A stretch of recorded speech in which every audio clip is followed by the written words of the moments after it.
Guys,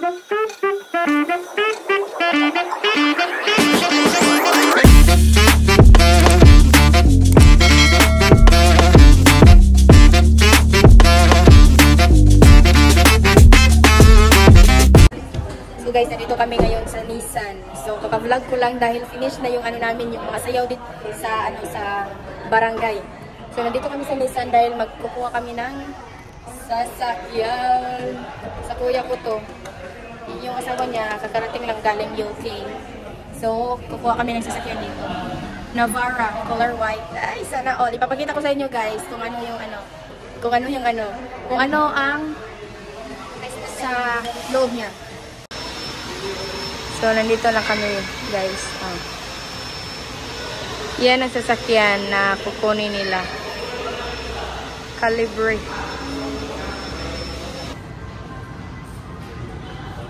Bang.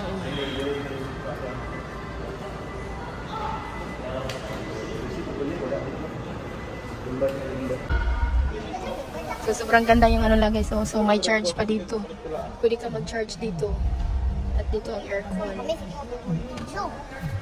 Naka-ano na siya,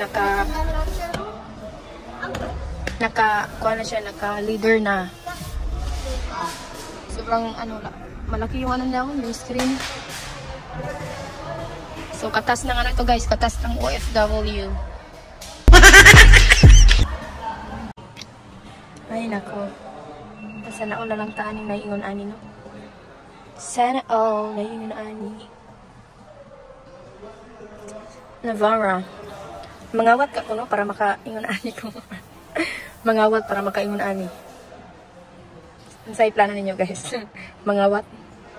Para makaingon ani lang. Pero bahala na, wey. Basta kuwan. Tara. Makaingon ani rin lagi ka punda. Uwan. Kaya natin to basta sa kuan rataro nga pagpaningkamot. Makaingon ani jud ta. So ako guys, nangarap ko ingon ani kanang automatic lang ba kay kayo man ako mag-drive ingon ani pero kanang manual isuran kay ko.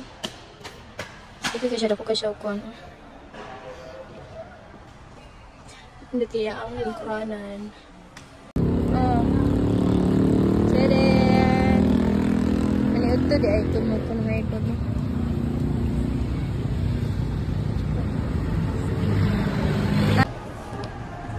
So yun guys, ano pala no? Matagal pala yung pag-process yung pagkuha naman. Pagkatapos lang namin kumain, dito sa bandang kanan namin may ano dito may McDo. So, ano, kumain muna kami dahil hindi pa natatapos yung pag-process ng mga paper niya. So, inintay pa namin yung bangko bago makuha tong sasakyan na to. So, si Raisan, siyang mag-drive nito papunta nun sa bahay sa San Pedro. At ang sinakyan namin kanina, ito. Itong pick up niya. So, ang mag-drive niyan pa uwi ng Dapitan ay yung ate niya dahil dinala namin siya. Ako guys, hindi pa ako marunong mag-drive. Nakadrive na ako niyan. Pero, saglit lang. Mag-practice ako noon pa pero ngayon hindi na. Matatakot ako guys pag ano ito manual. Ang gusto ko automatic. Parehas nito guys. Parehas nito ay automatic ito. So, ano guys. So guys, nakikita nyo sa mga mata ko na ano, parang ano ako guys, parang lalagnatin ako. Dahil yung 2 buwan kaming nag-practice ng sayaw para sa ano, para sa tawag nito, para sa fiesta ba, darating ng fiesta sa amin. So yun, ano kami nag-practice ng sayaw May hanggang June. At yung ginamit na speaker namin yung ka Sirtonix, yung speaker niya dun lang iniwan niya sa ano, sa Spark Attack. So ngayon guys, yung boses ko sobrang hindi mo maano ba, parang pagaw ana.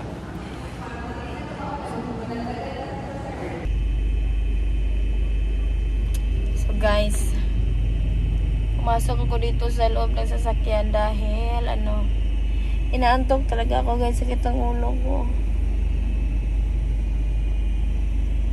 Ano na, parang okay na.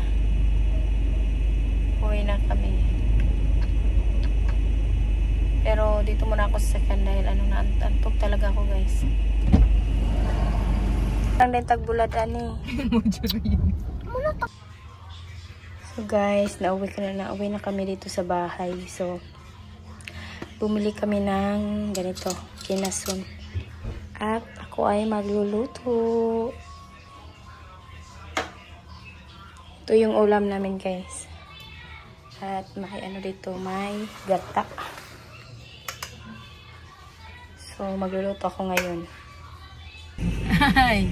So may paano pa tayo no. So hello guys, good morning. Ang oras ay alas 10 ng umaga. So papunta kami ng ano ngayon. Itong vlog na to guys, continuation to kahapon. Nagsusupply ako dito sa loob ng sakyan dahil late na kami. Kukunin namin si Zeus doon sa sa tutor area niya. Napa-tutor kasi si Zeus. Pinatuturan ko siya ng ng reading dahil mahina pa siya magbasa. So papunta na kami doon at yung basiyo na binili namin sa Fiesta, yung mga soft drinks. Piso, meme. Piso. Yung mga soft drinks, isauli na namin yung mga basiyo doon sa Salagon.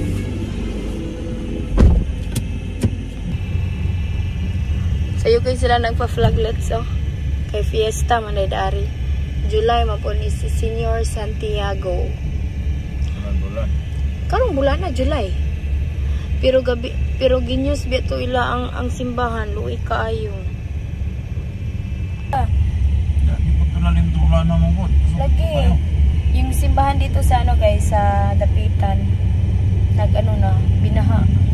Binaha kapon dahil kapon sobrang lakas ng ulan dito sa amin. Katulag mito na ay tulo or na ay kuan.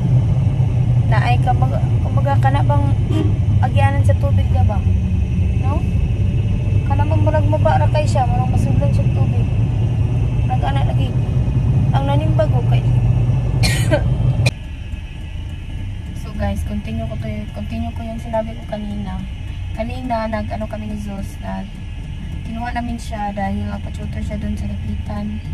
At hinatid namin yung mga yung binili namin ng mga soft drinks sa Fiesta. Sinuli na namin dahil may deposito pa yun. So kakapos dumiretso kami dito sa Dipolog para magpaalok.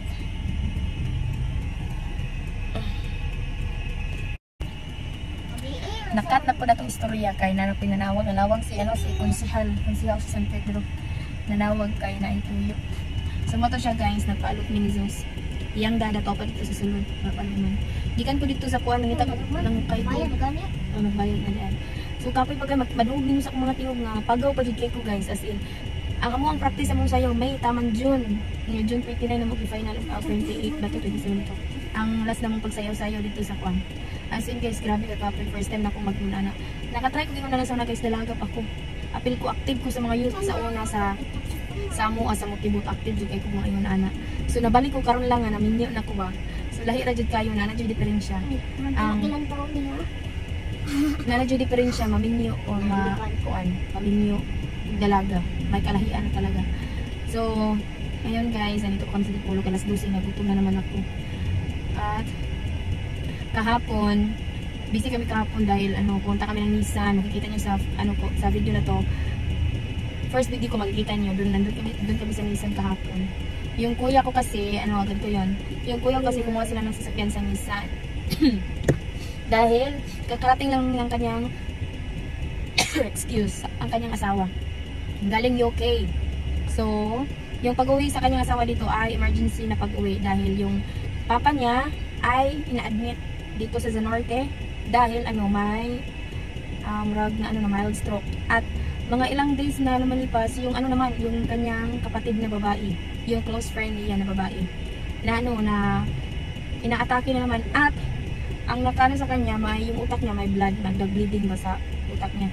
So ngayon, sa mga ilang days niya sa Zanorte, dinala siya doon sa Suto, doon sa Cebu, doon siya inoperahan. So ngayon, okay na, nalampasan din niya. Mana? Asa na liwat?